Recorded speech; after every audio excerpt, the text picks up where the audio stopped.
Relevancia. La revista de opinión Democracia se transmite en vivo por Exa FM 92.5 para Quito y 89.7 para Riobamba, por Democracia 920 AM y por Democracia TV para todo el mundo. La revista de opinión Democracia agradece el auspicio de Andalucía, hagamos que las cosas pasen. Clínica Santa Lucía, su visión es nuestra misión. Con 65 años a su servicio, ahora más cerca de ti. Vívelo todo en familia y gana en Quicentro Shopping. Son $30,000 en efectivo con 3 ganadores de $10,000 cada uno. Experience World, la cobertura médica mundial que tu familia merece. Con el respaldo de Saludza, la empresa líder en medicina prepagada. En este Día de la Madre, acumula el triple de millas por tus consumos. Más información en www.pichincha.com. El Dorado Restaurante, cocina peruana e internacional creada por el chef Ovidio Gavera. Da inicio la revista de opinión Democracia. Buenos días.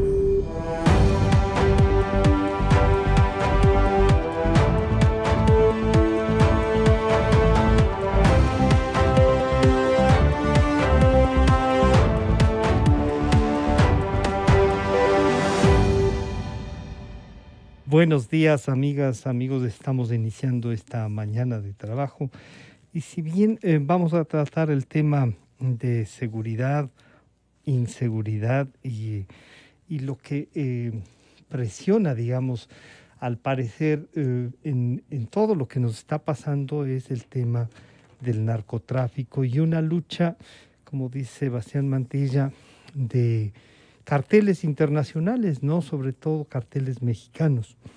Pero el día de ayer comentábamos un tema de extorsión, en cambio, una extorsión por agentes de la Comisión de Tránsito, no es la Comisión, de la Agencia Nacional de Tránsito de aquí de Quito. Nada menos que a la ex reina de Quito, la señorita Báez, que comentábamos ayer, es Carolina Báez, que con valor, yo diría, se denuncia esto, comenta, y algún rato habrá que conversar, que nada menos que en la ruta Vima, comenta que la vieron sola, claro, le siguieron, la amenazaron con cárcel, con llevarse el vehículo, presionándola hasta que termina depositando $1,000 en la cuenta de un cuñado del agente metropolitano de tránsito.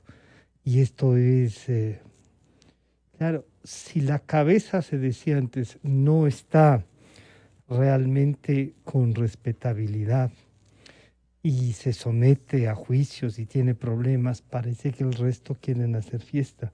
Pero ha hecho bien con la denuncia, no solo porque se ubicaron a los extorsionadores, sino que se someten a juicio de inmediato y ha sido separado de la Agencia Metropolitana de Tránsito, lo cual nos alegra, digamos, de alguna manera, ¿no? Que se comience a cumplir la ley. En todo caso, la ley es importante que se cumpla.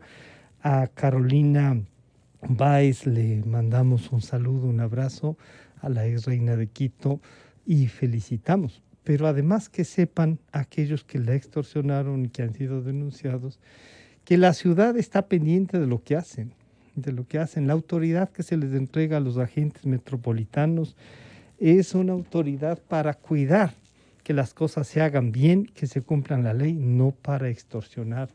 Que escuchen bien esto, ¿no? Gracias, Diego. Sí, la Agencia Metropolitana de Tránsito. Bueno, con este antecedente que valía la pena comentarlos, porque el día de ayer hablamos de eso, vamos a iniciar con el tema para el que hemos invitado al señor doctor Sebastián Mantilla, al general Wagner Bravo y al señor coronel Alberto Molina. A los tres, muchas gracias por acompañarnos. Sebastián, quería iniciar, porque claro, para la radio, para el medio, es importante primero el artículo. Hemos tratado en esta radio el tema del peso que están teniendo estas organizaciones delictivas internacionales. Usted lo señala en el artículo, y entonces es importante ubicar cuánto peso tendrán esta lucha que se traslada de México al Ecuador, pero además, como nos decía el otro día en estos mismos micrófonos Fernando Carrión, desde otros sectores también hay aquí ya una presencia, es casi, digamos, una presencia internacional de rusos, de italianos, aquí con el mismo tema del narcotráfico, ¿no? Sebastián, bienvenido, buenos días. ¿Cómo nos ubicamos y cuánta influencia tienen en la inseguridad esta actividad ilícita? Buenos días, Sebastián. Buenos días, Francisco. Un gusto compartir este espacio con ustedes, igualmente con distinguidos ex oficiales o oficiales retirados, como es el general Wagner Bravo y el coronel Alberto Molina. Para mí es un gusto y un honor compartir este espacio. Bueno, la situación de la inseguridad en el país ha ido evolucionando y cada vez vemos a través, por ejemplo, de esta falta de control de las instancias del Estado y el aparecimiento, por ejemplo, de mayores actos de violencia, como los actos que se produjeron hace meses pasados en las cárceles, en 3 centros penitenciarios del país, donde murieron cerca de 80 personas, en lo que se podría conocer como un ajuste de cuentas entre grupos del crimen organizado, pero que también igual sorprende, por ejemplo, con la reciente muerte del abogado del señor líder de los choneros, del señor Salcedo, hace pocas semanas en Quito. Comienza a evidenciar de que la situación de la inseguridad en el país está evolucionando y se está poniendo en situaciones realmente críticas, graves, nunca antes vistas en el país. Por información que se ha podido recabar, por ejemplo, informes policiales, se ha llegado a determinar que hay, digamos, actores en el país, como son estas bandas criminales de los choneros, los lagartos y otros, digamos, que actúan de manera coordinada con carteles, carteles mexicanos de la droga, principalmente el cartel de Sinaloa y el cartel Jalisco Nueva Generación. 2 carteles poderosos en México que de alguna manera están tratando de copar el negocio completo de la droga. Yo decía anteriormente que si antes del negocio de la droga se articulaba, digamos, con otros actores, es decir, actores que eran narcotraficantes que estaban ubicados en Ecuador, estaban ubicados en Colombia, y prácticamente ellos recibían, por ejemplo, la droga en México y esos se encargaban, digamos, de pasar la frontera y comercializar la droga en las calles de las principales ciudades de Estados Unidos. Yo le diría que el negocio de la droga se ha complejizado mucho más, se ha ampliado mucho más, y ahora ya no solamente es eso, sino que incluso están presentes acá, y los mismos carteles o delegados de esos carteles compran directamente esa droga en laboratorios y cristalizadores de la droga, de cocaína, que se encuentran en Colombia, que se encuentran en Perú, e incluso hay informes policiales que mencionan de que ya en ciertas zonas del Ecuador ya se está procesando la droga. Es decir, no es que estamos, a diferencia de Colombia, produciendo hoja de coca, sino estamos procesando, yo diría, en un cierto nivel, digamos, mejorando la calidad hasta cierto punto de la droga, y eso es lo que se está enviando, digamos, a México, a través de distintas vías. Entonces, lo que resulta curioso es de que estos carteles mexicanos comienzan a tener gran capacidad de maniobra cuando tenemos un Estado que es débil, cuando tenemos un Estado donde las instituciones del Estado, bueno, han perdido mucha efectividad en el combate a los temas relacionados con la inseguridad, y cuando los niveles de corrupción han crecido hasta niveles insospechados. Yo diría, tenemos actualmente en el Ecuador un escenario donde ya no somos un país de tránsito, ya no somos un país donde le afecta la droga, sino donde estamos o tenemos o se están dando ya condiciones para tener un narcoestado. Es decir, instituciones, normas y también, por otro lado, control y actividad, instituciones, normas, incluso actividad política, que se prestan, ¿no?, para el negocio. Claro. Exactamente. Sí, y entonces ahí sí le voy a pedir al señor general Wagner Bravo, al saludarle, muchas gracias por acompañarnos. Usted comentaba en unos días atrás que la frontera norte está realmente complicada, no sé si se puede decir en la parte colombiana tomada, pero también podríamos decir, si se toma en la parte colombiana, la puerta que abren en la parte ecuatoriana para llegar a las provincias de Esmeraldas, Manabí, al puerto en Guayaquil, y desde el sur parece también, no parece, se sabe que desde el sur vía Perú ingresan hasta Puerto Bolívar y también al puerto de Guayaquil. El rol de las Fuerzas Armadas, señor General Wagner Bravo, tiene que ver, y se juntan, y creo que usted también lo decía, y se juntan con el tema de la minería ilegal. Y entonces el conflicto se hace más grande, ya no solo es la droga, sino que hay lavado de dinero, hay una serie de delitos adicionales.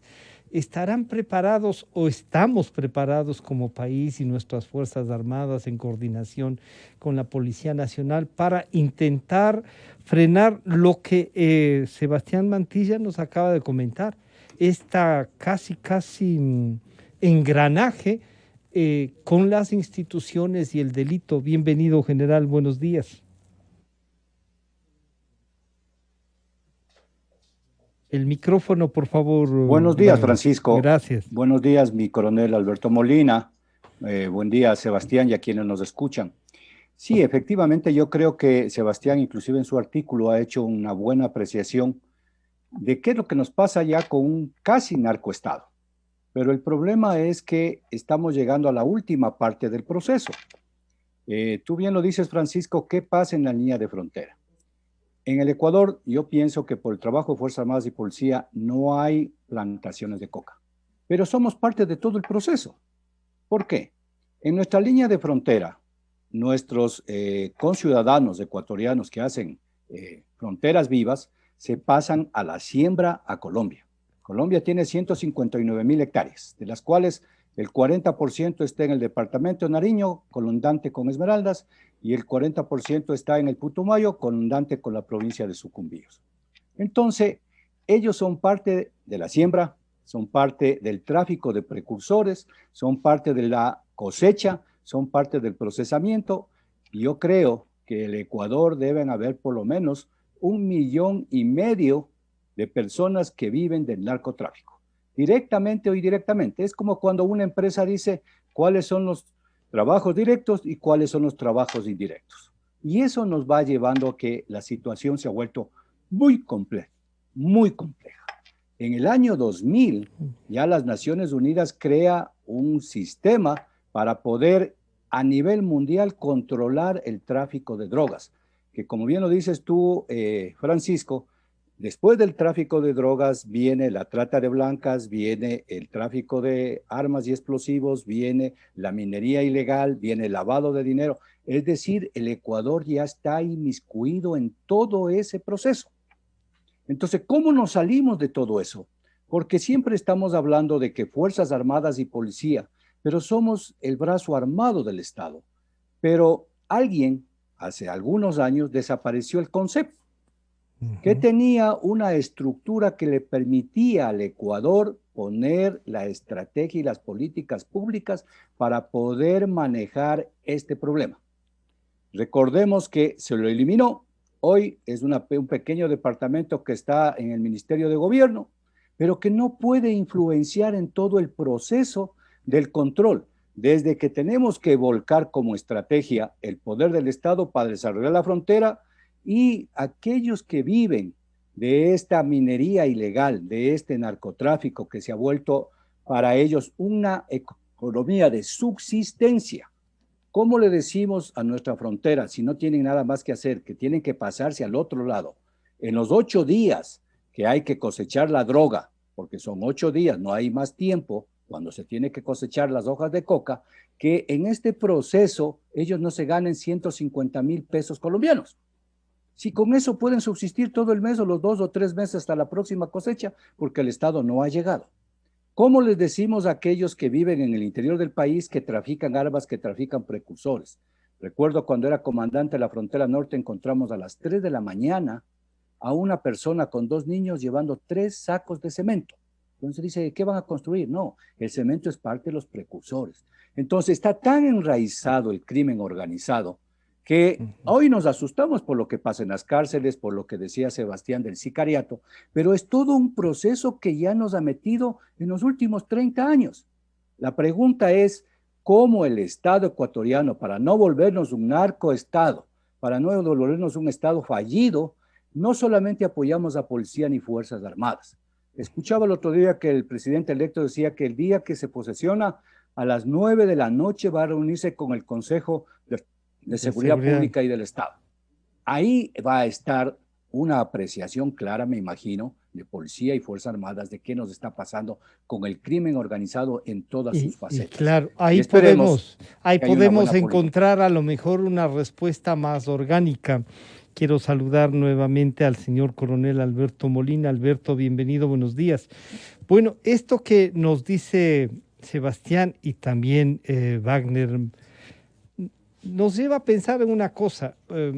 Yo recuerdo que usted en la aprobación de la ley de las Fuerzas Armadas que intervino y después en la discusión del libro blanco y de todas esas iniciativas que tenían de trabajar con la parte civil las Fuerzas Armadas, Alberto, se trataba este tema cómo identificar y cómo defender tanto a la justicia, por lo tanto los jueces y fiscales, cuanto permitir generar fronteras vivas. Recuerdo que usted ha sostenido eso siempre y el general Bravo nos recuerda ahora, dice, oigan, sí, hay que encontrar una respuesta a la gente que trabaja en eso, claro, pero tampoco podemos justificar la falta de trabajo en entrar en la ilegalidad. Alberto, bienvenido, buenos días. Buenos días, Pancho, un cordial saludo, igualmente, general Bravo, doctor Montilla. En realidad, este gran problema ha ido creciendo. Recordemos la década del 80, Ecuador era país de tránsito, venía desde el Perú, pasta base, y se llevaba a Colombia para que se procese. De ahí adelante ha ido creciendo, como digo yo. Igual en Colombia se produce el efecto globo, en Perú es un control en el tema pues, de la lucha contra el narcotráfico y los terroristas, el Sendero Luminoso. Bueno,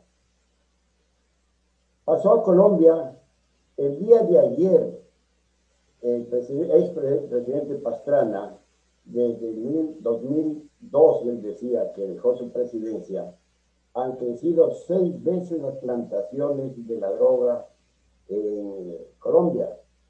Dijo él, 220,000 hectáreas de hoja de coca. El 60% en el cordón fronterizo nuestro, en los 2 departamentos que señaló General Bravo, Nariño y Putumayo, y el paso de la droga. Este es un dato del director antinarcóticos de Ecuador, que pasa por Ecuador 450 toneladas. 450 toneladas, es decir, la mitad de la producción en estos 2 departamentos de Colombia. El tema va más allá de la presencia militar y policial, que es importante el cordón fronterizo. Tenemos cerca de 600 kilómetros de cordón fronterizo, más de 1 millón de ecuatorianos que viven en el cordón fronterizo en las 3 provincias. Y siempre repito lo que decía un columnista del diario, un periodista del diario El Comercio: Mataje está en el Ecuador, pero Ecuador no está en Mataje. Eso desnuda una realidad de lo que es la frontera.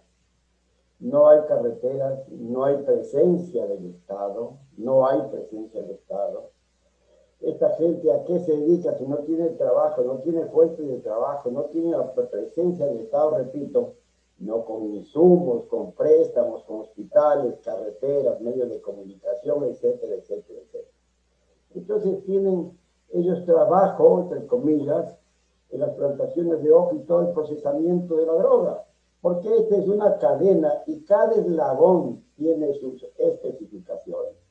En el proceso, digamos, sembrado, procesamiento de la droga, reciben, pues, como ya se ha hablado, desde Ecuador especialmente y ahora desde Venezuela, los insumos necesarios para el proceso de la droga. Ahora, ¿cómo introducen en el Ecuador? Hay la ruta de la droga desde Nariño, pasa por Esmeraldas, Manabí, y vemos pues no que salen especialmente del mar porque la ubicación privilegiada de Ecuador es importante para este negocio, entre comillas, ¿no? De aquí salen, digamos, de los puertos, especialmente de Guayaquil, Manta y de Caletas, salen lanchas súper rápidas.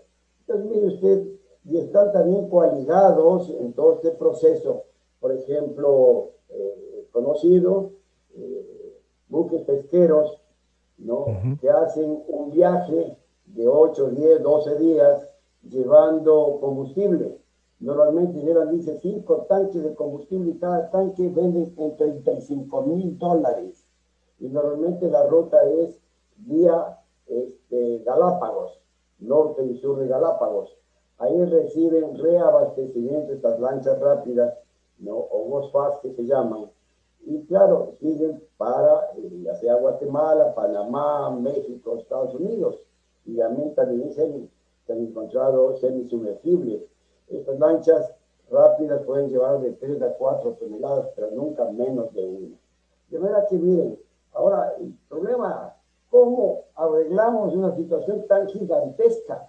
Porque prácticamente se da cada vez de la mano el Estado debilitado en todo sentido, unas Fuerzas Armadas igualmente en su capacidad operativa debilitada desde el gobierno, todos conocemos, del gobierno, digamos, de Correa, una policía igualmente, y un límite político, unas fronteras prácticamente abandonadas.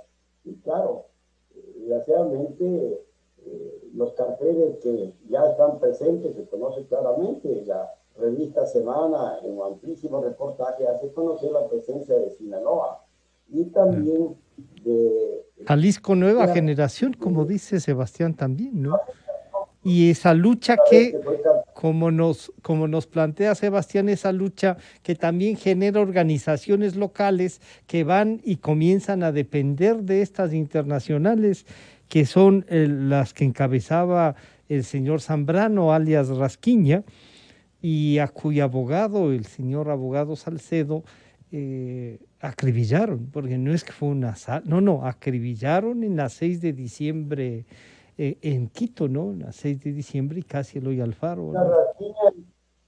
Aquí igual asesinaron, igual al capitán Telmo Castro, que era el principal contacto con Chapo Guzmán, ¿no? El nombre salió cuando en el proceso de juzgamiento de Chapo Guzmán, cómo estaba imbricada la relación de Sinaloa y Chapo Guzmán. Incluso acá se conoce que un sobrino del Chapo Guzmán venía a hacer un control y tomar contacto, coordinaciones, vino varias veces, ¿no? Por este lugar. Y vemos también el tema de las pistas que conocemos a lo largo de esta ruta de la droga, Esmeraldas, Manabí, Guayas, y vemos pues muchas veces los aviones que aterrizan o son identificados, pero parece que vienen sin piloto, porque nunca son capturados ni los pilotos ni nadie que les acompaña, simplemente los cuidadores del lugar, de la hacienda donde nadie ha visto,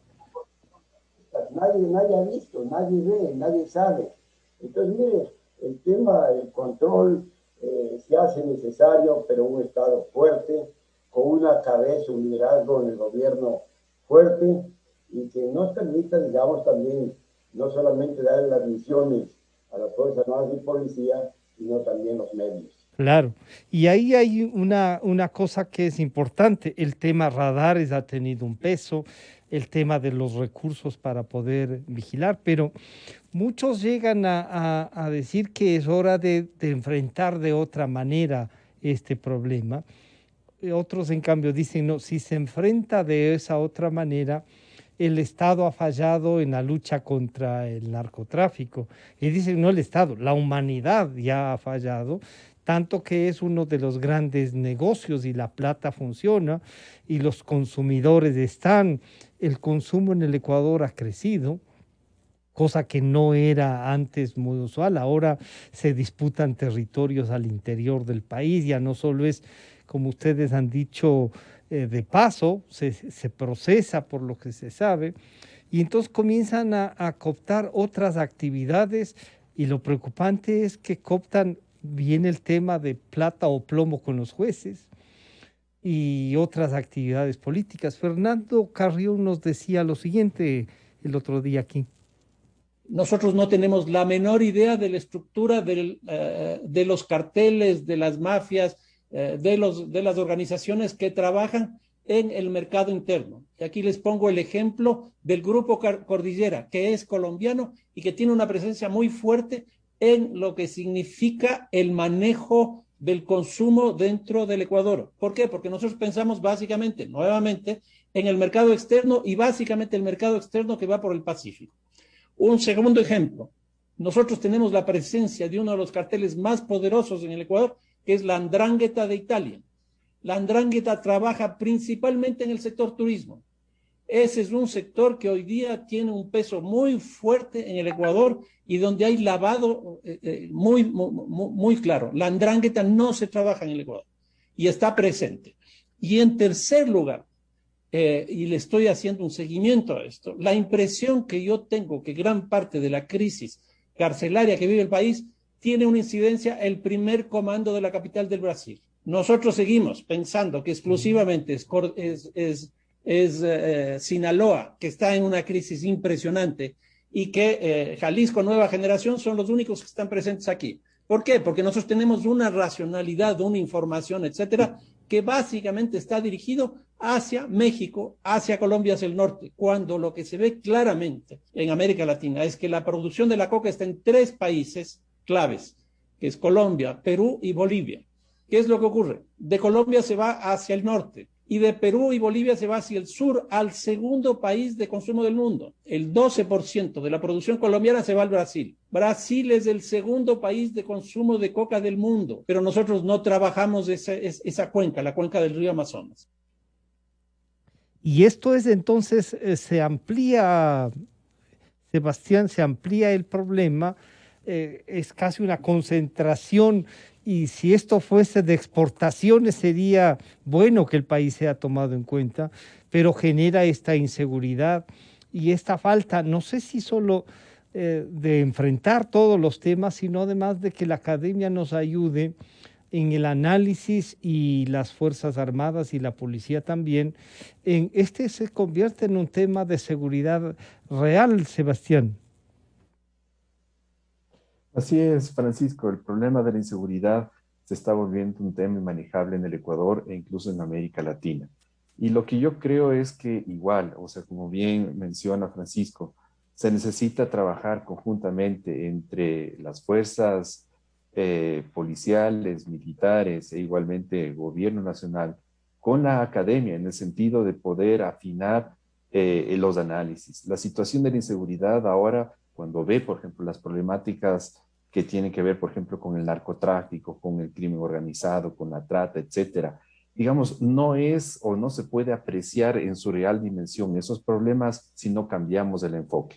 Es decir, tenemos que cambiar el enfoque y ya hay, por ejemplo, igualmente a nivel de, por ejemplo, Estados Unidos, donde los enfoques, por ejemplo, de cómo entender las problemáticas y los riesgos que genera inseguridad necesitan ser cambiados. Entonces ahora se habla de que muchas de estas problemáticas tienen una multidimensionalidad, de que tienen una multicausalidad y de que existe, o digamos, existe una relación entre estos elementos. Entonces, no se puede decir solamente o atacar, por ejemplo, solamente a los grupos del crimen organizado, sino vemos, por ejemplo, sus vínculos que pueden tener a nivel nacional, a nivel local o a nivel internacional. Fernando Carrión mencionaba, por ejemplo, de este grupo Cordillera, mencionaba de la 'Ndrangheta de Italia y también hablaba de un primer comando, es decir, algo que tiene que relación con el Brasil. En ese sentido, yo diría que, por ejemplo, más allá de estas disputas que hay entre los lagartos, choneros, que parecería que son grupos que trabajarían o que hay ahí un líder, es importante, por ejemplo, que en el caso de las fuerzas del orden, principalmente la policía, pueda determinar, por ejemplo, a quién responden estos grupos, digamos, armados que ya están operando en Ecuador. Tiene que haber un representante de estos capos que están en México, y aquí tiene que haber una especie como de vínculo. ¿Cómo es el nexo, siempre... la vinculación y en qué áreas nomás? Porque, claro, por ejemplo, esto que también mencionaba Wagner Bravo, el tráfico de precursores, ya se tiene noticias desde el año 96 que se hizo un informe en la Asamblea, en ese momento Congreso Nacional.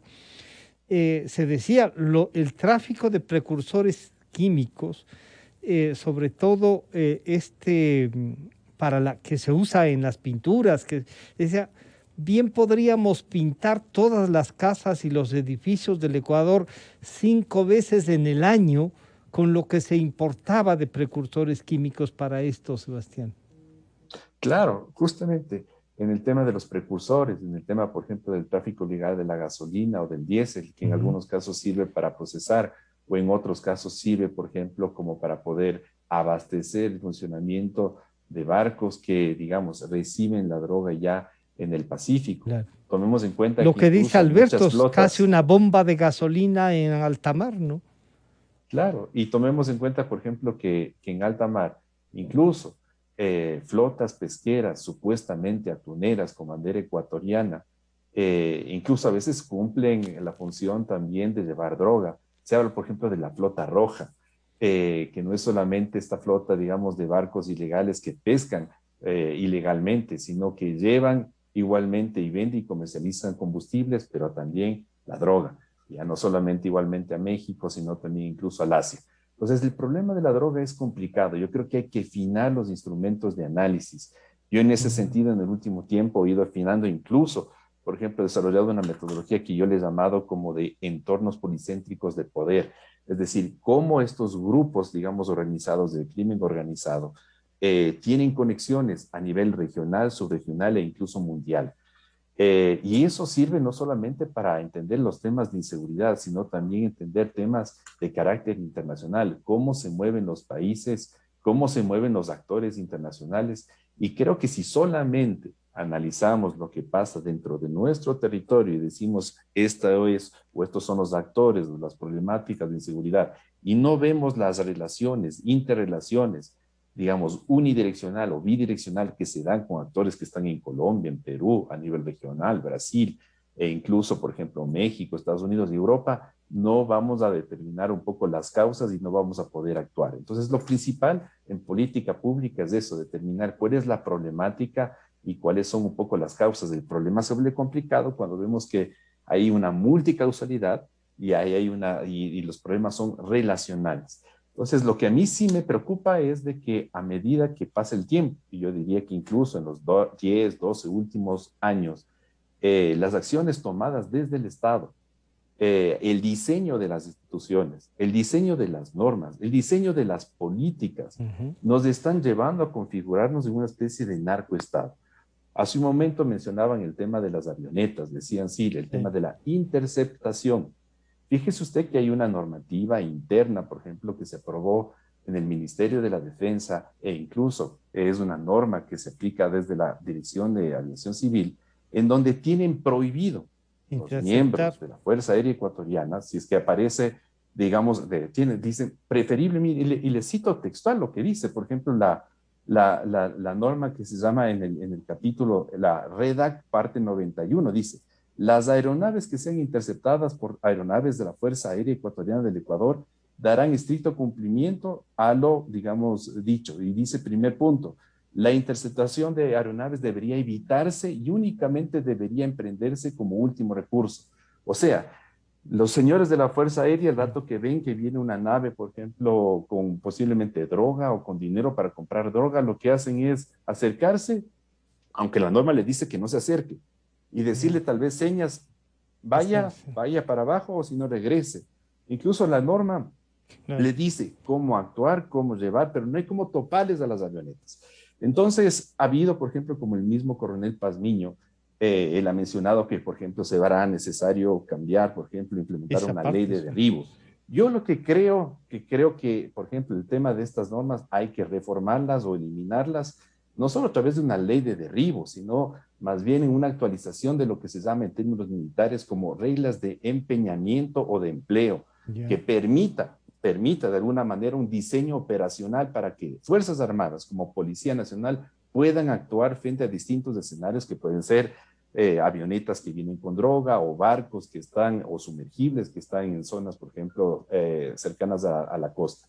Lo que sí veo es que justamente ve usted, hay normas que de alguna manera fueron diseñadas y aprobadas ¿para qué? Claro, para que no se tope a las aeronaves, para facilitarles. Y ahí hay una, también igual otras políticas. Y ahí hay una cosa que Sebastián la pone en evidencia, es que la política del Estado se volcó a facilitar, a dar instrumentos, incluso legales. Se legisló para que se pueda facilitar el trabajo de estos grupos irregulares. Y ahí yo acudo a la experiencia, ¿no? Y al haber estado en zona de Wagner Bravo, el general Bravo ha estado en esa zona. No sé, como dice Alberto, 2.000 pistas, o sea, hay ubicación de todas las pistas, se tiene constancia de, claro, la gente pasa a la frontera a trabajar. ¿De qué nomás se tiene constancia? Cómo en la frontera norte, sobre todo, se trabaja desde las Fuerzas Armadas y qué recomendaciones pueden hacer para el mejor control, no solo del paso, sino que además que influyan tanto lo que nos acaba de recordar. Se han actuado y se han acomodado las instituciones y las leyes, como dice Sebastián Wagner. Sí, efectivamente, Francisco. Hay un concepto claro que tienen que tener todos los ecuatorianos, que es seguridad y desarrollo. Si no hay seguridad, no puede haber desarrollo. Y si no hay desarrollo, no puede haber seguridad porque no hay los recursos para la seguridad. Pero una cosa que no estamos tomando en cuenta es la agresividad que está pasando en este momento con estos carteles. Yo había indicado de que una vez hecho el proceso de paz en Colombia, que ya va a tener 5 años, si no estoy mal, realmente lo único que se ha hecho es volver una anarquía y una crisis en la línea de frontera. Puede ser que 3, 4, 5 carteles a nivel internacional estén influyendo en cómo la cosecha y procesamiento de la droga, pero se volvieron 30 o 40 grupos pequeños que no les podemos abstraer de que ellos vivían en la violencia. Ahí está el Guacho, ahí está otro tipo de grupos que no les importa porque es un negocio que tiene una oferta y una demanda, y que últimamente por la pandemia, inclusive las normas internacionales dicen que ha crecido la oferta, por lo tanto la demanda, por lo tanto tiene que haber una oferta. Ha llegado tal el nivel de estos cultivadores de hojas de coca que ya no hacen 2 o 3 cosechas como era antes, ahora hacen 4. Y en forma clara, lo dice Colombia, hemos reducido la cantidad de plantaciones de hojas de coca, pero ha crecido la producción en la misma plantación. Es como, disculpen que lo ponga como ejemplo, las flores. En 1 hectárea produzco más que en 10 o 20 o 30 hectáreas. Entonces, si esto llega a una economía local, que vive la población de Mataje, vive la población de San Lorenzo, vive Tulcán, vive el Lago Agrio, esto pasa a otro nivel en donde ahora están viviendo Manabí, está viviendo Guayas, está viviendo El Oro. Ayer decían que el sicariato fundamentalmente y grave es Manabí, Guayas y El Oro, donde están los puertos por los cuales se trafica todo este crimen organizado. ¿Qué mensaje nos dieron en las cárceles? Porque una cosa es que vayan y le maten a una persona. ¿Qué mensaje nos dieron en las redes? Porque yo hago filmar y hago grabar. Eso es, pero ya el punto de quiebre en donde vamos a llegar a una anarquía total. Si le querían matar a este señor que supuestamente ayer se equivocaron al matarle a la señora en la clínica, pero nos están diciendo, vea, con armas yo voy a plena luz del día y le pongo 20 tiros, y con este armamento, si en plena luz del día le están matando al señor abogado de los choneros, ¿qué mensaje nos están dando? Nos están queriendo tener miedo. Y ese miedo fue creciendo, ¿por qué?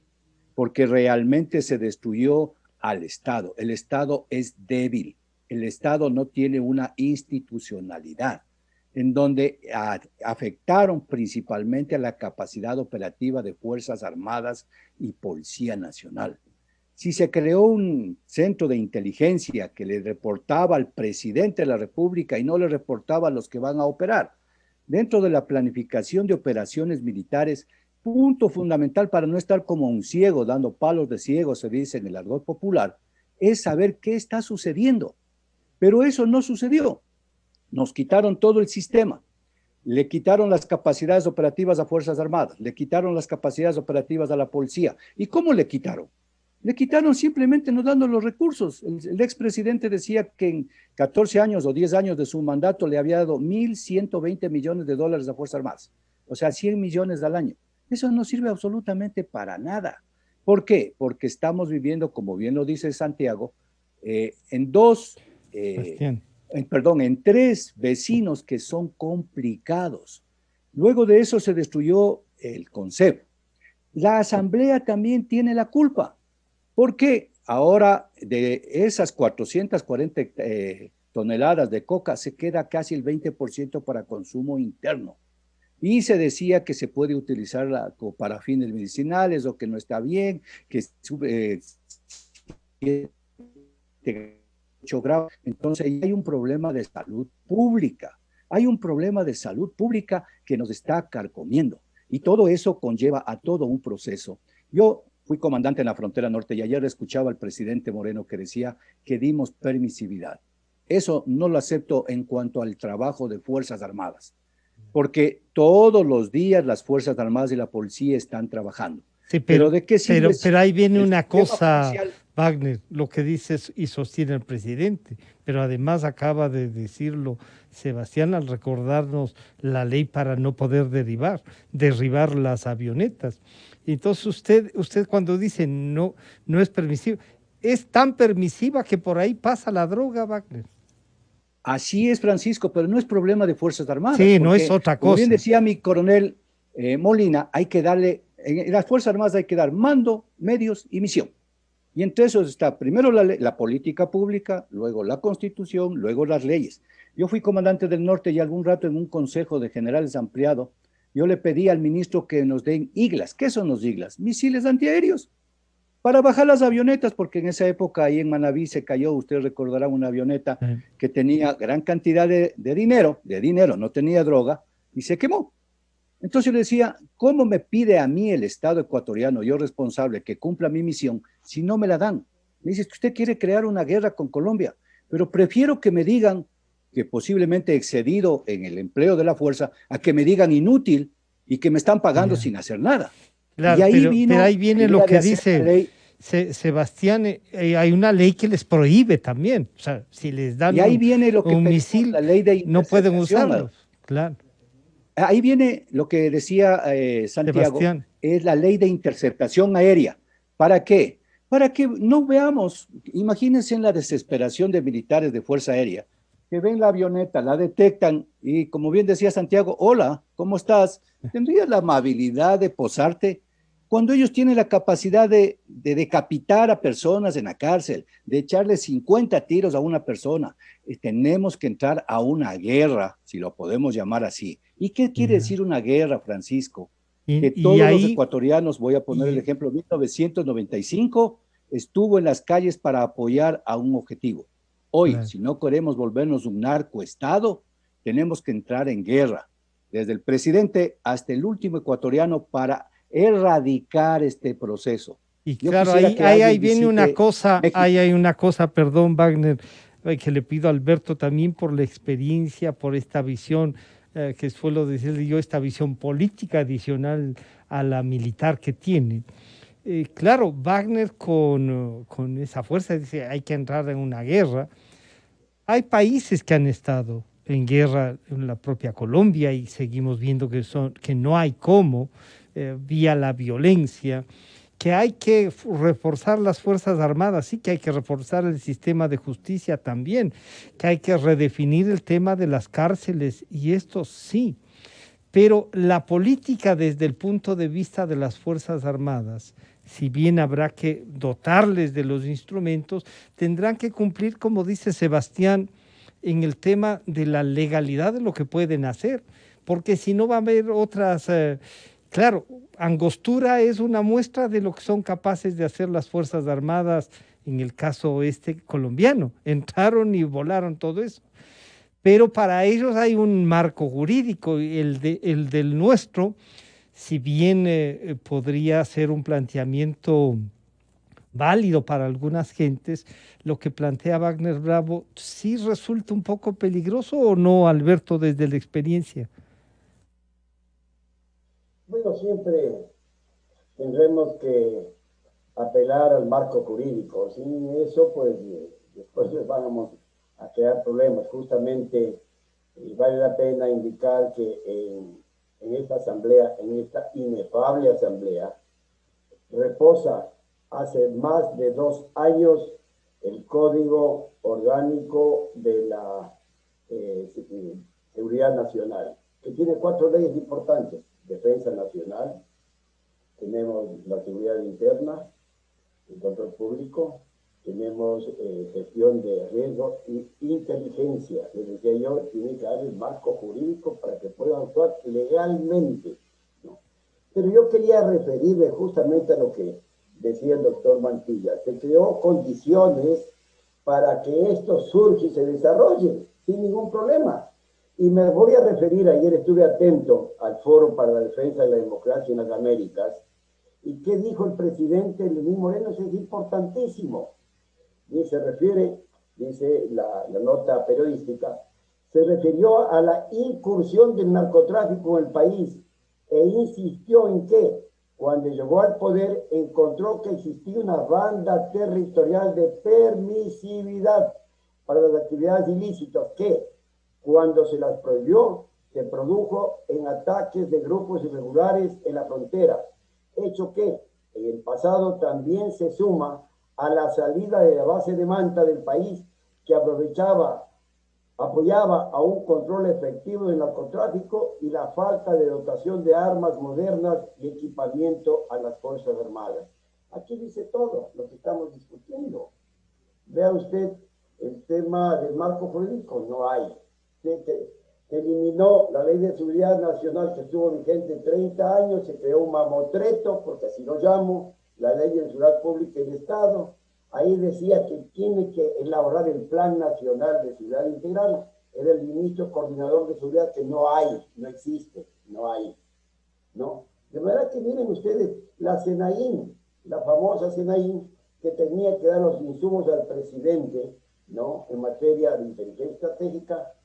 Bueno, ustedes saben ya... Se ha gastado plata para perseguir a la gente. 450 millones de créditos que se gastaron en este tiempo, ¿no? La famosa, yo le comparaba con la Stasi, esa policía secreta de Alemania, terrible, de la Alemania comunista. Pero bien, el tema de la salida del FOL, porque dice la base norteamericana de Manta. Nunca hubo aquí una base norteamericana de Manta. Las únicas bases norteamericanas con equipo, armamento, instalaciones fueron la Segunda Guerra Mundial, tanto en Galápagos como en Santa Elena, en Salinas particularmente, ¿no?, que estuvo desde el 42 al 46.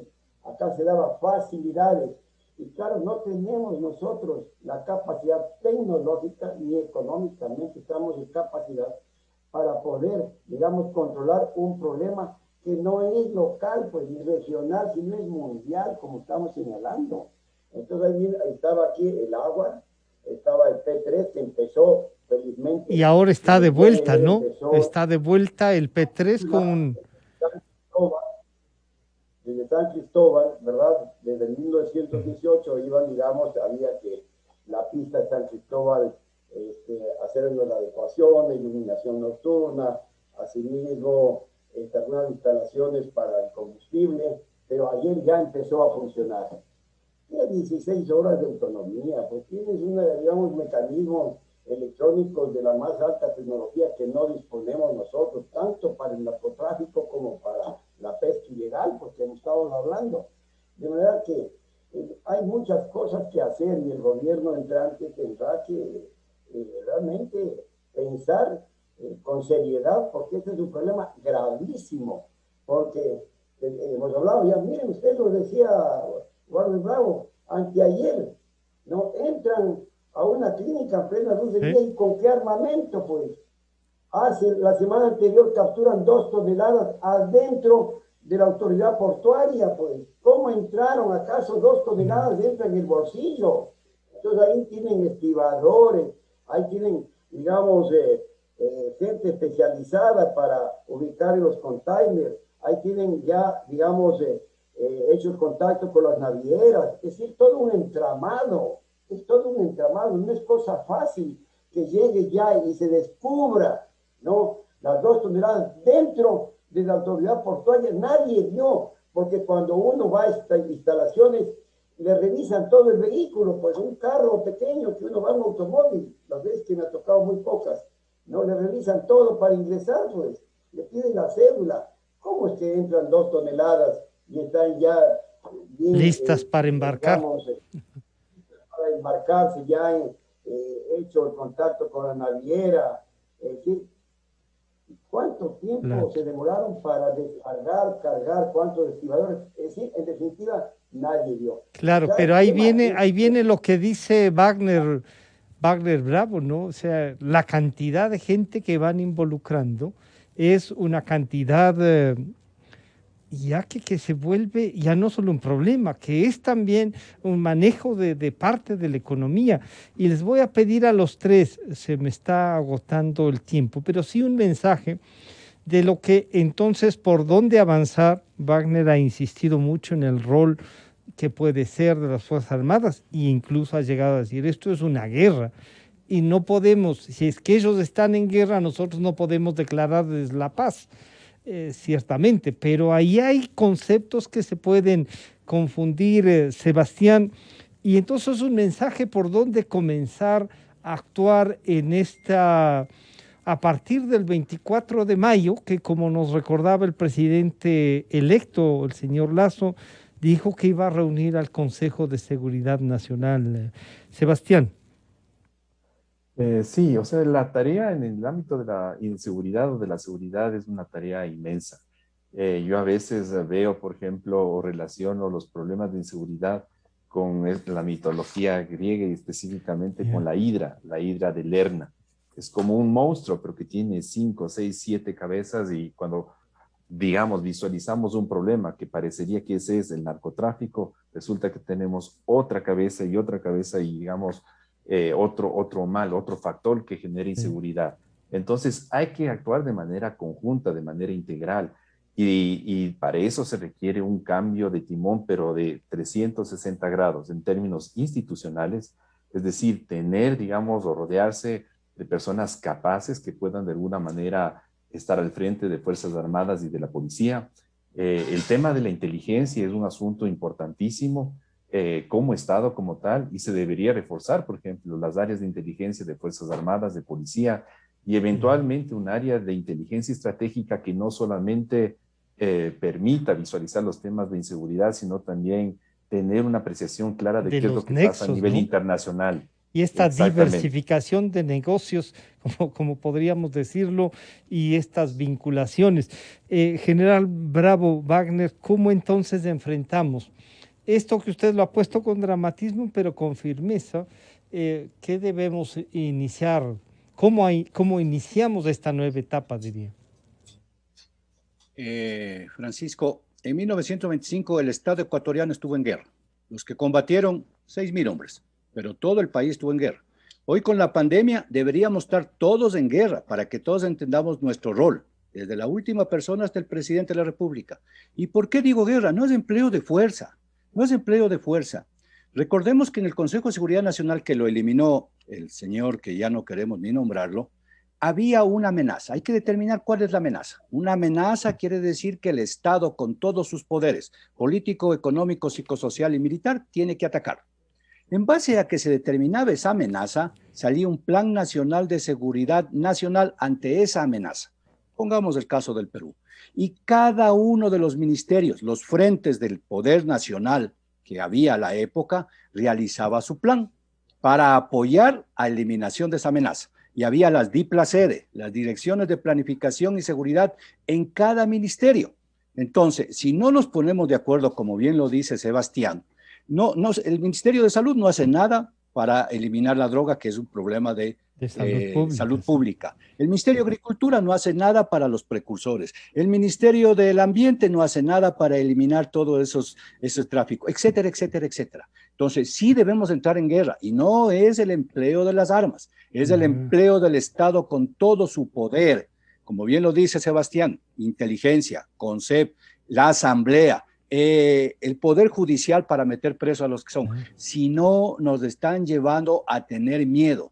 Lo que pasó en las cárceles, las muertes, los asesinatos, el sicariato, es un buen negocio, Francisco, es un buen negocio que hay que eliminarlo, porque en el lavado del dinero estamos siendo cómplices de lo que nos está pasando en el país. Y claro, ahí entonces, Alberto, esto de determinar la amenaza, de tener un plan nacional de seguridad que vincule a todos estos actos, además de los normales, podríamos decir, aunque este se está volviendo uno común y permanente, está el primer paso en el diseñar esta política de Estado que nos refuerce a Fuerzas Armadas y, como dice Wagner Bravo, a todas las instituciones, pero como dice Sebastián, teniendo claramente el área que vamos a defender y buscar la relación internacional, ¿no, Alberto?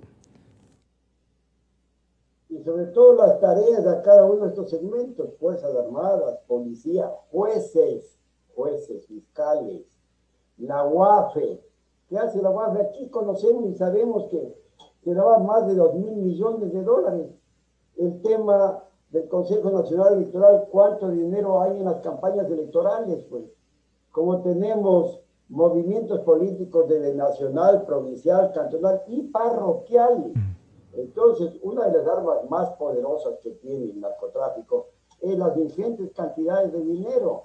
Imagínese usted a esos pescadores que ahora, creo que hay más de 100 pescadores de Centroamérica presos, dicen que les pagan para utilizar sus pangas, sus lanchas, les acomodan con buenos motores para que vaya digamos, al buque madre a entregar la droga.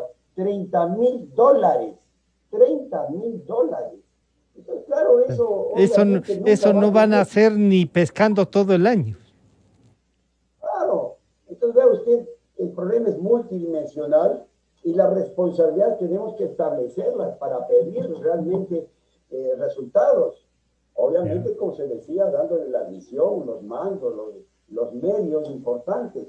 Porque vea usted, de patrulla en la frontera, bueno, hemos estado nosotros en la frontera, realmente es un drama, es un acto heroico. No tienen apoyo aéreo aproximado, los helicópteros, vean ustedes Colombia, no tienen si hay un enfrentamiento para evacuar los heridos, en fin. Pero algo importantísimo, el presidente electo visitó Colombia, se reunió con el presidente Duque. Ese ya es un mensaje. A Colombia la presencia del Estado en su frontera, pues señores, ¿cómo es que aumentaba 220,000 hectáreas, digamos, los sembríos de coca? ¿Cómo es que producen 1.500 toneladas al año? Entonces, mire, ahí la presencia del Estado colombiano es importantísima, y obviamente la presencia de nuestro Estado. Y ese es entonces el primer reto. Sebastián, muchas gracias por acompañarnos. Wagner también. Alberto, muchísimas gracias. A los tres han estado con nosotros el doctor Sebastián Mantilla, el general Wagner Bravo y el coronel Alberto Molina. Enseguida volvemos.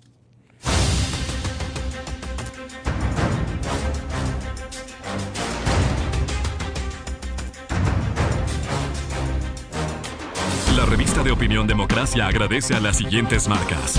Inicio de espacio promocional y publicitario. Como microempresario, mi meta es llegar más lejos. Por eso